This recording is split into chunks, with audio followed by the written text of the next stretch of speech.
xa está en marcha, xa se aplicou un programa de revisión.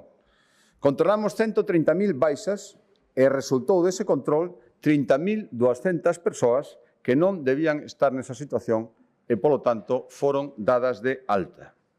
Pois ben, agora, como decía, pisamos o acelerador. Nas vindeiras semanas presentaremos un programa integral de abordaxe das baixas laborais.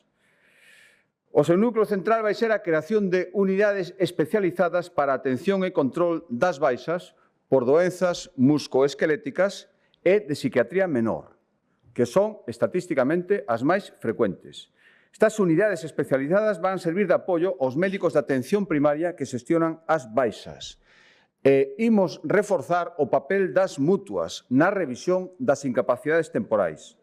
Cando este en vigor este programa e cando unha mutua realice unha proposta de alta suficientemente justificada, a Inspección Sanitaria vai ratificar e acordar ese alta. E só, se existen dúbidas, a Inspección citará ao traballador para poder valoralo e tomar a decisión axeitada.